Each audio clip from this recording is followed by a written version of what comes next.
Election में आप ये देखिए कि ओबीसी के आईएम की पार्टी को मात देके बीजेपी ने 48 सीटें जीती थी, 48 सीट। आप कह सकते हैं कि जो उस समय में आईएम का जो ओबीसी की पार्टी है उसको 44 सीटें मिली थी और भाजपा को उस समय में बीजेपी को हैदराबाद में उसी गढ़ में वहां 48 सीटें मिली थी। तो आप कह सकते हैं कि बीजेपी का ये जो आप हैदराबाद की आप रैली देख रहे हैं और ये जो सपोर्ट देख रहे हैं, उसके पीछे में हैदराबाद में कार्यकर्ताओं ने अपना एक बेस बनाया था। जिस तरह से जो बयान अक्सर आप देखते रहते हैं ओबीसी फैमिली की और उनके परिवारों की जो पॉलिटिक्स है, उससे अलग हटके बीजेपी ने एक राष्ट्रवादी पॉलिटिक्स की बात शुरू की वहां पे। और उस पॉलिटिक्स का आप ये देखिए नतीजा ये था कि 2020 में उस म्युनिसिपल काउंसिल के इलेक्शन में हैदराबाद में बीजेपी ने चुनाव जीतकर ये बताया था कि लोकल बॉडी से लेके एमपी तक के चुनाव में बीजेपी की अच्छी पकड़ तेलंगाना में हो गई है। और ये जब आप इस रोड शो में इस तरह की भीड़ देखते हैं तो आज आप कह सकते हैं कि वहां किसी भी धर्म के और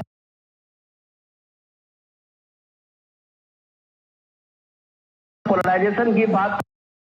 यहाँ सीधे सीधे बात यह है कि बीजेपी खास करके पीएम मोदी लोगों को एक डेवलपमेंट का एक सबसे बड़ा मसीहा के रूप में सामने आते हैं। और कोई भी शहर का जो डेवलपमेंट इस 9 सालों में हुआ है तो जाहिर सी बात है कि लोगों में एक भरोसा जगा है, चाहे वो मेट्रो की बात हो, कनेक्टिविटी की बात हो, एनएच की बात हो, ये सारी चीजें ने जो सहूलियतें बनाई है। तो हैदराबाद में म्युनिसिपल काउंसिल के इलेक्शन में अगर बीजेपी 48 सीट जीतती है तो आप कह सकते हैं कि शहरी इलाकों में बीजेपी की पैठ दक्षिण के राज्यों में भी एक मजबूत स्थिति में बनती जा रही है। और इसका जीता जाता उदाहरण आपको आरटीएम की इस रोड शो में मिल रहा है। चंद्रशेखर,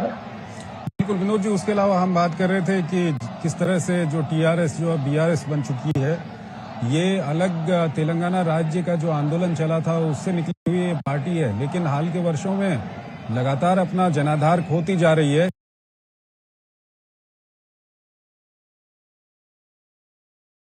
इसके पीछे क्या कुछ कारण है? इसके लिए आपको मैं थोड़ा सा 1 मिनट और थोड़ा बैकग्राउंड में बताऊंगा कि आपने पिछले साल देखा होगा कि केसीआर ने जो बीआरएस बनाया था तो वो थर्ड फ्रंट बनाने के लिए सबसे पहला जो अगर किसी ने शुरू किया था पहल, तो वो पहल थी, उस पहल में केसीआर सबसे पहले थे। आप देख रहे थे कि सारे चीफ मिनिस्टर मिल रहे थे और वो बता रहे थे कि प्राइम मिनिस्टर मोदी के मुकाबले में वही सिर्फ एक नेतृत्व है दे सकते हैं, और उसके लिए थर्ड फ्रंट के नाम से सारे जो अपोजिशन के चीफ मिनिस्टर से उनसे मिलना शुरू हुआ था, किया था। उसके बाद आप देखेंगे कि फिर ममता बनर्जी ने भी एक पहल वहां से पश्चिम बंगाल से शुरू किया और उसके बाद उन्होंने भी चीफ मिनिस्टर का दौरा शुरू किया था। लेकिन दोनों दलों के जो पॉलिटिक्स को आप समझेंगे तो दोनों दल जो है एक तरह से हैंड ओवर दे रहे हैं। केसीआर अपने बेटे को सत्ता सौंपने के लिए राष्ट्रीय राजनीति में भूमिका बनाने के लिए बीआरएस बनाया, तो ममता बनर्जी बंगाल में अपने भतीजे अभिषेक बनर्जी को सत्ता में वहां के स्टेट का पूरा जो पॉलिटिकल एक्टिविटी से लेके सत्ता है अपने भतीजे को ट्रांसफर करके केंद्रीय नेतृत्व में अपनी भूमिका आगे बढ़ाई। तो ये जो केसीआर की अपनी एक महत्वाकांक्षा है कि अगर वो 10 साल तक केसीआर ने जिस तरह का राज वहां किया है, शासन किया है, अगर उनको लगता है कि यहाँ लोगों के दिल में वो है तो शायद वो बीआरएस नहीं बनाते, शायद वो राष्ट्रीय नेतृत्व की ललक उनको नहीं लगती कि वो पीएम मोदी के टक्कर देने के लिए एकदम दिल्ली का कूच कर लेते। तो अगर अपने पार्टी अपनी सत्ता को अपनी पार्टी को अपने बेटे में ट्रांसफर कर रहे हैं, तो यही बात आज पीएम मोदी करीमनगर के इस रैली में कह रहे थे कि चाहे वो कांग्रेस हो चाहे वो केसीआर की पार्टी बीआरएस हो, इस दोनों ने तेलंगाना के साथ पाप किया है। और ये पाप उनका ये है कि इन्होंने जो डेवलपमेंट है वो डेवलपमेंट के बदले करप्शन में इसको लूट का अड्डा बना दिया है। तो प्राइम मिनिस्टर मोदी अभी आज भी अपने रैली में कह रहे थे कि अगर बीजेपी की यहाँ सरकार बनती है तो केसीआर के एक एक जितने भी घोटाले हैं, जितने भी करप्शन है, उसकी जांच होगी। चंद्रशेखर, बिल्कुल विनोद जी, आप हमारे साथ बने रहिएगा। हमारे साथ हमारे संवाददाता राजेश राज भी हमारे साथ जुड़ चुके हैं। राजेश, जब प्रधानमंत्री कांग्रेस की बात करते हैं या हम तेलंगाना के परिप्रेक्ष्य में हम बात करें, बीआरएस की बात करें, चंद्रशेखर राव की, तो परिवारवाद और भ्रष्टाचार ये दो शब्द निकलकर सामने आते हैं। आपको क्या लगता है कि ये जो दो शब्द हैं, परिवारवाद है, भ्रष्टाचार है, जहां जहां बीजेपी का मुकाबला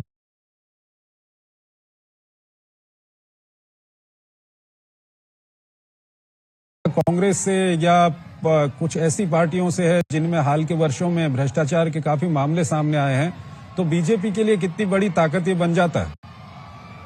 देखिए चंद्रशेखर, मैं पिछले 3-4 दिनों से तेलंगाना में हूँ और प्रधानमंत्री नरेंद्र मोदी की कई रैलियों को कवर कर चुका हूँ और यहाँ पर जनता की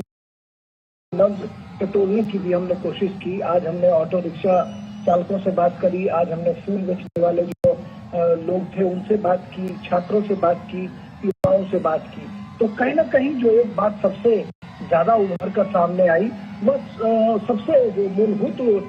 एजेंडा दिखाई पड़ा यहाँ पर तेलंगाना की सड़कों पर, वो बेरोजगारी और पलायन की जो समस्या है वो दिखाई पड़ी। और जब बेरोजगारी और पलायन की बात होती है तो प्रधानमंत्री Narendra Modi farm house CM के नाम से केसीआर को पुकारते हैं, यानी के चंद्रशेखर राव जो है फार्म हाउस सीएम के नाम से प्रधानमंत्री के द्वारा नवाजे जा रहे हैं, जिसका जनता पर काफी इम्पैक्ट भी आज देखने को मिला। और जनता जो है, जब प्रधानमंत्री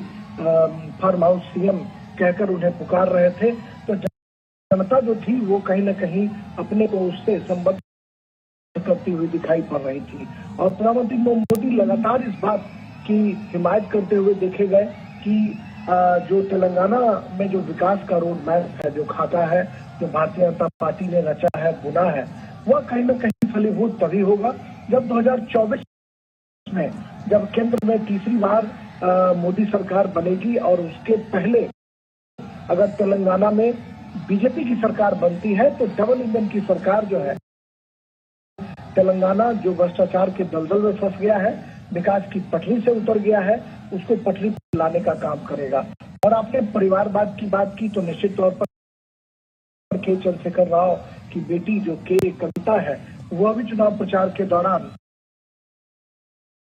मीडिया से बातचीत करते हुए, लोगों से रूबरू होते हुए देखी जा रही हैं। और कहीं न कहीं बेटे बेटियों को हम कह सकते हैं कि सियासत में एक जगह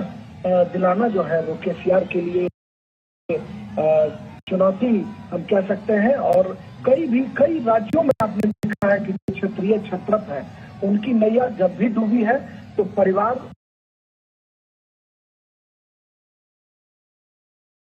और भ्रष्टाचार, इन दोनों वजहों से आपने देखा बिहार और उत्तर प्रदेश के परिप्रेक्ष्य में, बंगाल के परिप्रेक्ष्य में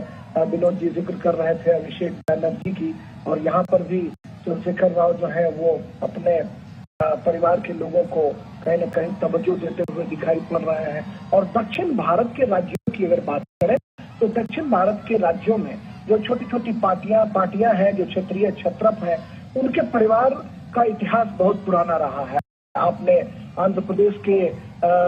पूर्व मुख्यमंत्री एनटी रामाराव का असर देखा कि एनटीआर के दामाद थे चंद्रबाबू नायडू, उन्होंने कैसे सत्ता उनसे छीन ली। आपने जगनमोहन रेड्डी को देखा जो राजशेखर रेड्डी के बेटे थे। इसके पहले अगर तमिलनाडु की बात करें तो करुणानिधि के पूरे परिवार का इतिहास आपने देखा है। स्टालिन जो है वो तमिलनाडु की कुर्सी पर आसीन है। तो कुल मिलाकर हम कह सकते हैं चंद्रशेखर की दक्षिण भारत के राज्यों में जो बीमारी उत्तर भारत में दिखाई पड़ती थी वो दक्षिण भारत के राज्यों में पहले से व्याप्त है। और दक्षिण भारत के राज्यों में भ्रष्टाचार और परिवारवाद की बात उठाकर प्रधानमंत्री नरेंद्र मोदी लगातार क्षेत्रीय पार्टियों को कटघरे में खड़ा कर रहे हैं। और इस चुनाव में देखा भी जा रहा है। आज ही उन्होंने जब करीमनगर में जब सभा को संबोधित किया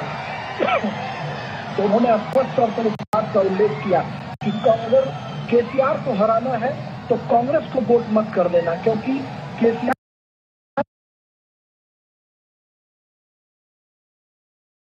अगर परिवारवाद और भ्रष्टाचार के दलदल में फंसे हैं तो कांग्रेस जो है वो पहले से परिवारवाद के दलदल में फंसी हुई है। तो कांग्रेस को वोट देना, केसीआर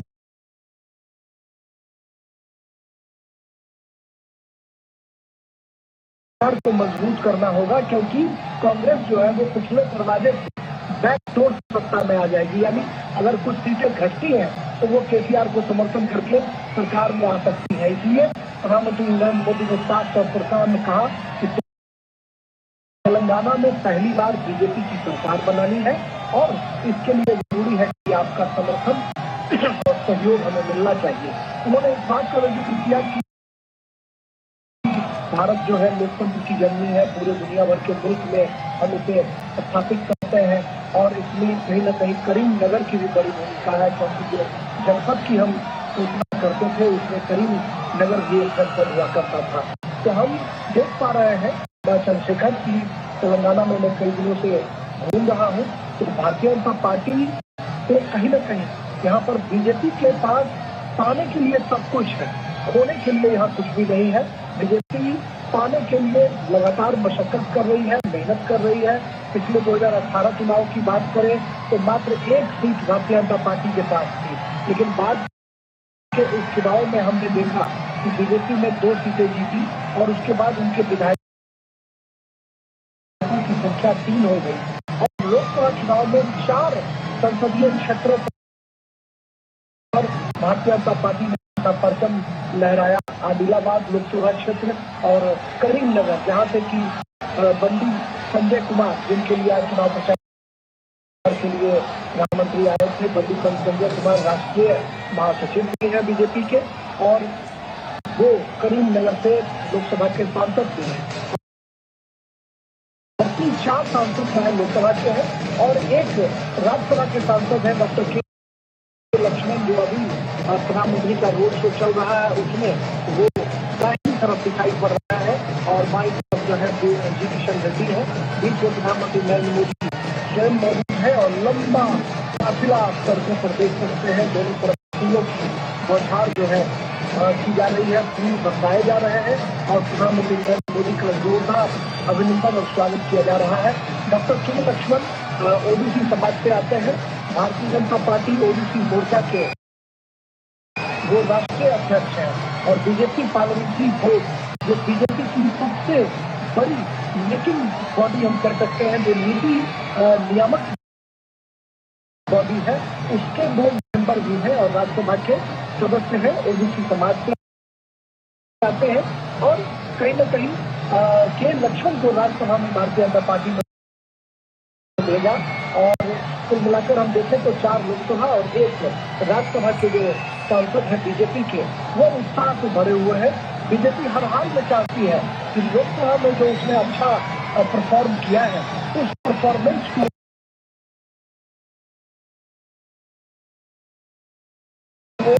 विधानसभा में कंटिन्यू रखे और इसीलिए शायद यही वजह है कि अपने बंदी संजय कुमार जैसे कद्दावर जो उसके नेता है उनको उन्होंने विधानसभा चुनाव के मैदान में भी उतारा है ताकि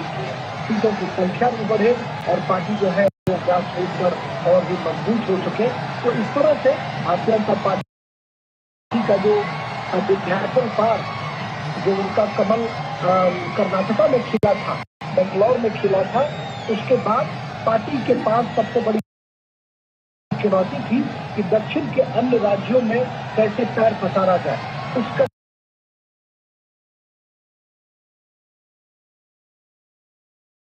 कहीं न कहीं तेलंगाना में बड़ी कामयाबी भारतीय जनता पार्टी को लोकसभा चुनाव में मिली थी, जब 4 लोकसभा क्षेत्रों में वो कामयाब हो पाई थी। तो ऐसे में बीजेपी अपने प्रदर्शन को हर हाल में दोहराना चाहती है। बीजेपी सत्ता में आना चाहती है ताकि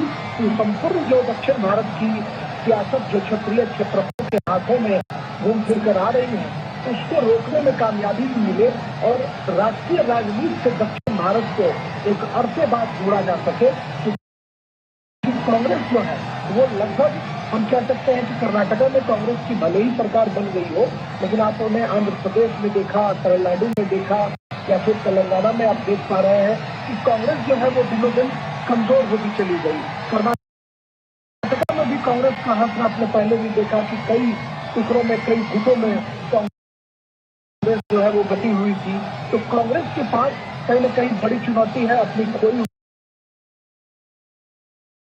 जमीन को वापस लाना, लेकिन भारतीय जनता पार्टी जो लोकसभा चुनाव में जो उनको सफलता मिली है, उसको कहीं ना कहीं वो मेंटेन करने के लिए लगातार प्रयास कर रहे हैं। और प्रधानमंत्री नरेंद्र मोदी की रैलियों का आलम हम कह सकते हैं कि कई मर्तबा ऐसा देखा जाता है कि जहां बीजेपी थोड़ी घटती बढ़ती दिखाई पड़ती है, पीएम मोदी के रोड शो और पीएम मोदी की जो रैलियां हैं वो कहीं ना कहीं भारतीय जनता पार्टी को एक मुकाम तक पहुंचाते हैं। जनता में उसका इम्पैक्ट भी होता है। और आज भी हमने देखा कि पीएम मोदी ने किस तरीके से जनता के साथ अपने को एसोसिएट किया, छोटी छोटी चीजों का जिक्र कर वो जनता से अपने को जोड़ते हैं। कल हमने देखा निर्मल की एक सभा में भारत माता का एक जो है भारत माता के निवास में एक बच्ची पहुंची थी, झंडे हिलाकर पीएम मोदी का अभिवादन कर रही थी। पीएम मोदी ने जमकर उसकी सराहना की। मंच से वो नीचे जहाँ पर डीडी न्यूज का कैमरा लगा हुआ था वहीं पर वो बच्ची खड़ी थी और पीएम मोदी की नजर दूर बच्ची पर पड़ती है, बच्ची का हौसला बढ़ाते हैं और युवाओं से प्रेरणा लेने के लिए कहते हैं। आज भी उन्होंने कहा कि हमारा एक काम करोगे, जो लोगों ने कहा कि बिल्कुल करेंगे, कहा कि आप घर घर जाओगे और लोगों से कहोगे कि मोदी जी ने आपको नमस्कार कहा है, हमारे परिवारजनों से मिलोगे। और क्राउड का रिस्पॉन्स जो था चंद्रशेखर, वो क्राउड का रिस्पॉन्स अच्छा खासा देखने को मिल रहा था जब पीएम मोदी अपने लय में होते हैं और वो जब बात करते हैं लोगों के साथ, जनता के साथ सीधा संवाद करते हैं, तो उसकी कहीं न कहीं एक वानगी स्पष्ट तौर पर देखने को मिलती है। आप विजुअल्स में देख पा रहे होंगे कि प्रधानमंत्री नरेंद्र मोदी किस तरीके से चारों दिशाओं में जो लोग खड़े हैं उन लोगों को हाथ जोड़कर उनका अभिनंदन कर रहे हैं, उनका अभिवादन स्वीकार कर रहे हैं। और ये देखा जा रहा है कि पीएम मोदी ठीक है। राजेश आप जगह जगह घूम रहे हैं तेलंगाना में, और जिस तरह से आपने कहा कि जो बड़ा मुद्दा लोगों से बातचीत कर निकल के आ रहा है वो बेरोजगारी का मुद्दा निकल के आ रहा है, साथ ही साथ पलायन का मुद्दा वहां पर निकल के आ रहा है। तो इस सब के बीच पिछले कुछ सालों में जो वहां पर जितने भी रिक्रूटमेंट के लिए जो प्रोसेस चली थी उन प्रोसेसेस में कई तरह के भ्रष्टाचार वहां पर सामने आए हैं। ये सब जो भ्रष्टाचार का मामला है वो क्या कहते हैं लोग उस बारे में? देखिए, भ्रष्टाचार की बात अगर करें तो कहीं ना कहीं आज जब मैंने ऑटो वाले लोगों के साथ बातचीत की, उनके साथ सवारी भी की, तो उन्होंने साफ तौर पर कहा कि हमारे दुख दर्द में वो शामिल नहीं हो पाते हैं। 12,000 रुपए आंध्र प्रदेश की सरकार और तो रिक्शा चालकों को देती है, लेकिन तेलंगाना सरकार नहीं देती है। तो ऑटो रिक्शा ड्राइवर की ये मांग 12,000 रुपए उन्हें मिलने चाहिए। और आप विजुअल्स में देख पा रहे होंगे चंद्रशेखर, प्रधानमंत्री नरेंद्र मोदी अपने रोड शो के आखिरी पड़ाव में दिखाई पड़ रहे हैं। उन्होंने वीर सावरकर को यहाँ पर श्रद्धांजलि अर्पित की, उनके जो मूर्ति थी, उनके जो स्मारक थे वहाँ पर उन्होंने श्रद्धा सुमन उन्हें अर्पित किया। और अब तेलंगाना के जो भारतीय जनता पार्टी के जो वरिष्ठ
में हुए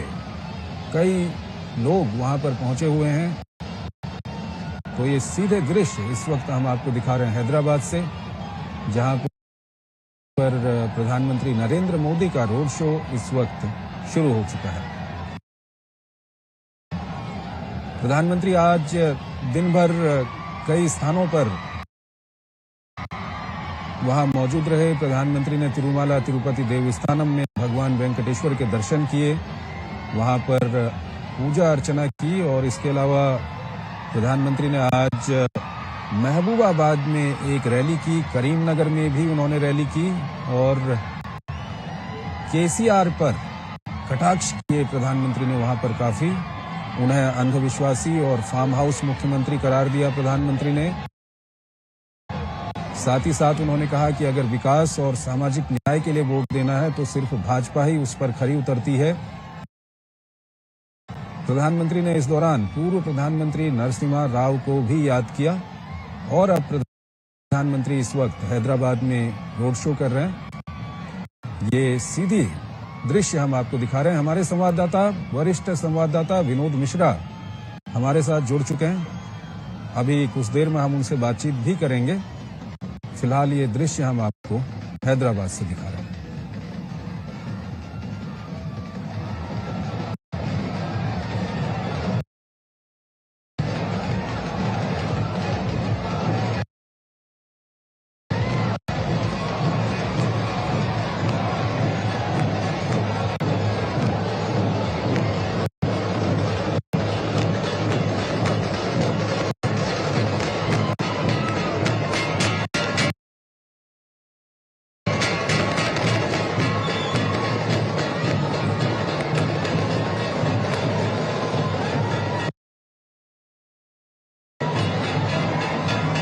वो मेट्रो की बात हो, कनेक्टिविटी की बात हो, एनएच की बात हो, ये सारी चीजें ने जो सहूलियतें बनाई है, तो हैदराबाद में म्युनिसिपल काउंसिल के इलेक्शन में अगर बीजेपी 48 सीट जीतती है तो आप कह सकते हैं कि शहरी इलाकों में बीजेपी की पैठ दक्षिण के राज्यों में भी एक मजबूत स्थिति में बनती जा रही है और इसका जीता जाता उदाहरण पीएम की इस रोड शो में मिल रहा है। चंद्रशेखर, बिल्कुल विनोद जी, उसके अलावा हम बात कर रहे थे कि किस तरह से जो टीआरएस जो अब बीआरएस बन चुकी है, ये अलग तेलंगाना राज्य का जो आंदोलन चला था उससे निकली हुई ये पार्टी है, लेकिन हाल के वर्षों में लगातार अपना जनाधार खोती जा रही है। इसके पीछे क्या कुछ कारण है? इसके लिए आपको मैं थोड़ा सा 1 मिनट और थोड़ा बैकग्राउंड में बताऊंगा कि आपने पिछले साल देखा होगा कि केसीआर ने जो बीआरएस बनाया था तो वो थर्ड फ्रंट बनाने के लिए सबसे पहला जो अगर किसी ने शुरू किया था पहल, तो वो पहल थी, उस पहल में केसीआर सबसे पहले थे। आप देख रहे थे कि सारे चीफ मिनिस्टर से मिल रहे थे और वो बता रहे थे कि प्राइम मिनिस्टर मोदी के मुकाबले में वही सिर्फ एक नेतृत्व है दे सकते हैं और उसके लिए थर्ड फ्रंट के नाम से सारे जो अपोजिशन के चीफ मिनिस्टर थे उनसे मिलना शुरू किया था। उसके बाद ये देखेंगे कि फिर ममता बनर्जी ने भी एक पहल वहां से पश्चिम बंगाल से शुरू किया और उसके बाद उन्होंने भी चीफ मिनिस्टर का दौरा शुरू किया था। लेकिन दोनों दलों के जो पॉलिटिक्स को आप समझेंगे तो दोनों दल जो है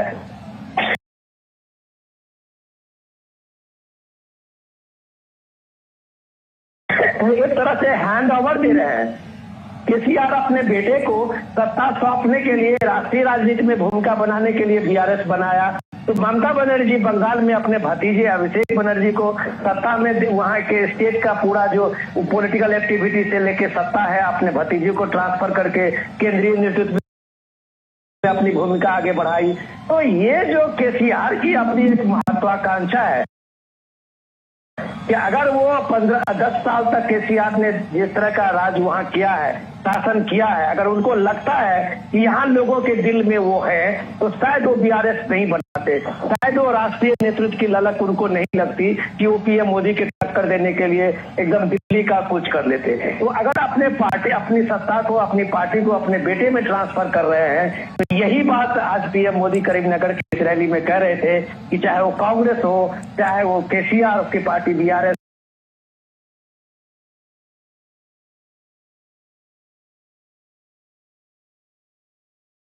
तो इस दोनों ने तेलंगाना के साथ पाप किया है और ये पाप उनका ये है कि इन्होंने जो डेवलपमेंट है वो डेवलपमेंट के बदले करप्शन में इसको लूट काट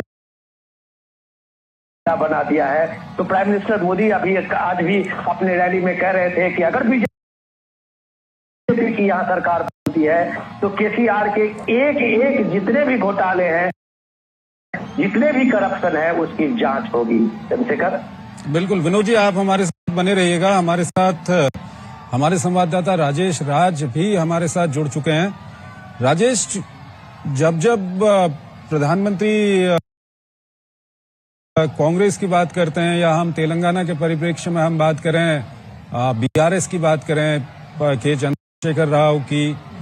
तो परिवारवाद और भ्रष्टाचार, ये दो शब्द निकलकर सामने आते हैं। आपको क्या लगता है कि ये जो दो शब्द हैं, परिवारवाद है, भ्रष्टाचार है, जहां जहां बीजेपी का मुकाबला कांग्रेस से या कुछ ऐसी पार्टियों से है जिनमें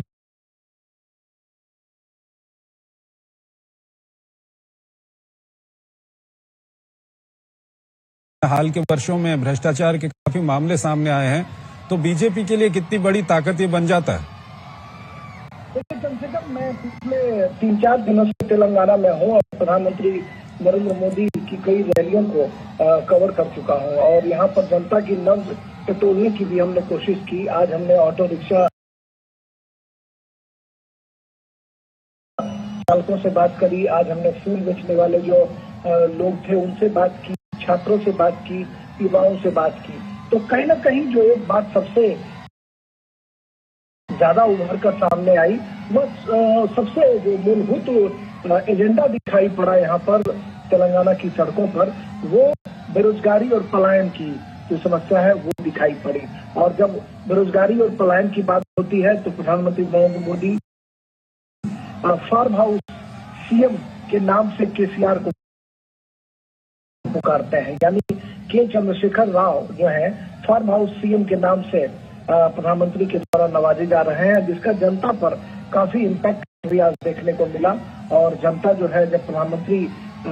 फार्म हाउस सीएम कहकर उन्हें पुकार रहे थे तो जनता जो थी वो कहीं न कहीं अपने को उससे संबद्ध करती हुई दिखाई पड़ रही थी। और प्रधानमंत्री मोदी लगातार इस बात की हिमायत करते हुए देखे गए कि जो तेलंगाना में जो विकास का रोड मैप है, जो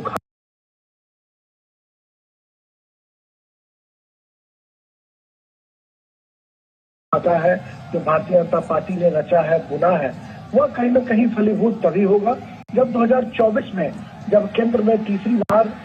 मोदी सरकार बनेगी और उसके पहले अगर तेलंगाना में बीजेपी की सरकार बनती है तो डबल इंजन की सरकार जो है, तेलंगाना जो भ्रष्टाचार के दलदल में फंस गया है, विकास की पटरी से उतर गया है, उसको पटरी पर लाने का काम करेगा। और आपने परिवार की बात की तो निश्चित तौर पर के चंद्रशेखर राव की बेटी जो के कविता है, वो भी चुनाव प्रचार के दौरान मीडिया से बातचीत करते हुए, लोगों से रूबरू होते हुए देखी जा रही हैं। और कहीं न कहीं बेटे बेटी को हम कह सकते हैं कि सियासत में एक जगह दिलाना जो है वो केसीआर के लिए चुनौती हम कह सकते हैं। और कई राज्यों में आपने देखा है कि जो क्षेत्रीय छत्रप है, उनकी नैया जब भी डूबी है तो परिवार और भ्रष्टाचार, इन्हीं दोनों वजहों से आपने देखा बिहार और उत्तर प्रदेश के परिप्रेक्ष्य में, बंगाल के परिप्रेक्ष्य में विनोद जी जिक्र कर रहे थे अभिषेक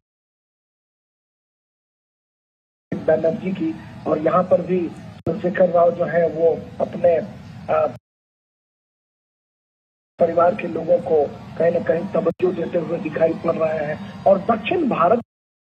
के राज्यों की अगर बात करें तो दक्षिण भारत के राज्यों में जो छोटी छोटी पार्टियां हैं, जो क्षेत्रीय छत्रप हैं, उनके परिवार का इतिहास बहुत पुराना रहा है।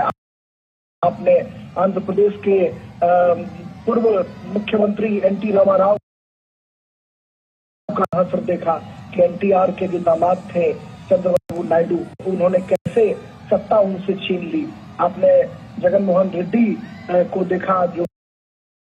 राजशेखर रेड्डी के बेटे थे। इसके पहले अगर तमिलनाडु की बात करें तो करुणानिधि के पूरे परिवार का इतिहास आपने देखा है। स्टालिन जो है वो तमिलनाडु की कुर्सी पर आसीन है। तो कुल मिलाकर हम कह सकते हैं चंद्रशेखर की दक्षिण भारत के राज्यों में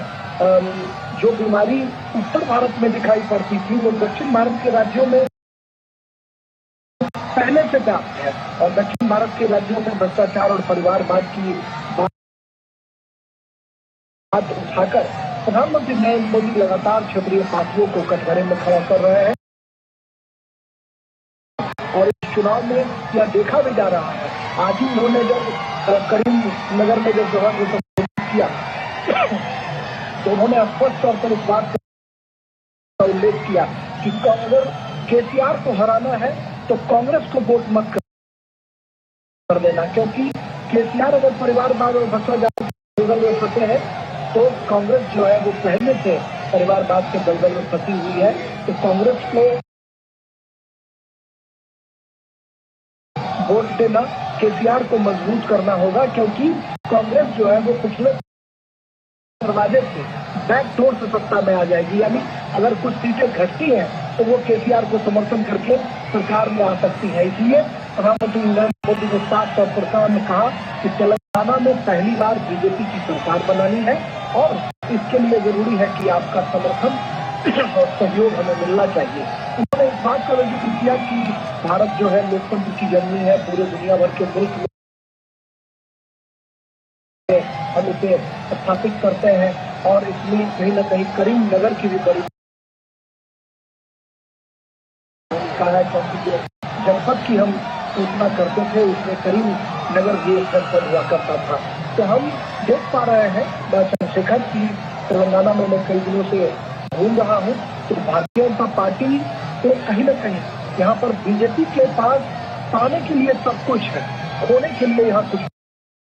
भी नहीं है। बीजेपी पाने के लिए लगातार मशक्कत कर रही है, मेहनत कर रही है। पिछले 2018 चुनाव की बात करें तो मात्र एक सीट भारतीय जनता पार्टी के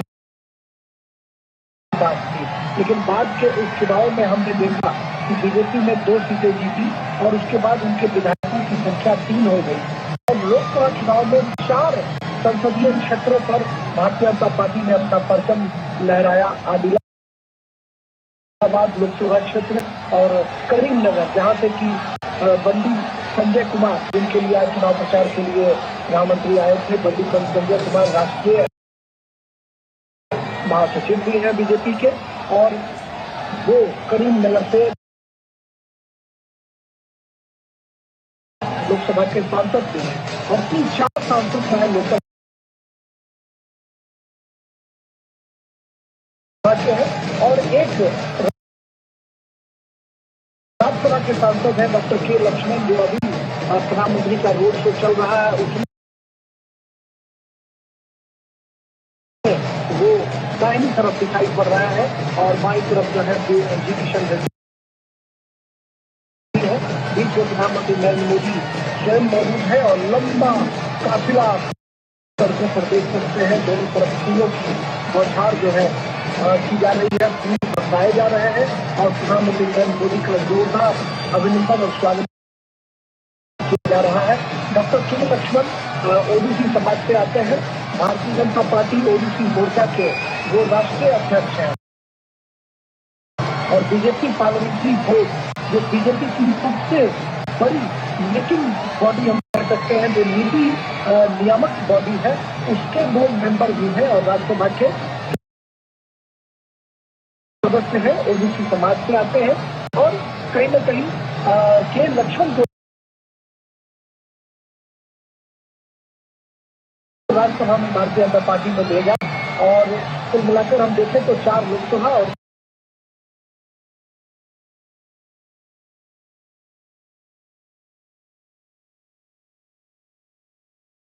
एक राज्यसभा के जो सांसद हैं बीजेपी के, वो उत्साह से भरे हुए हैं।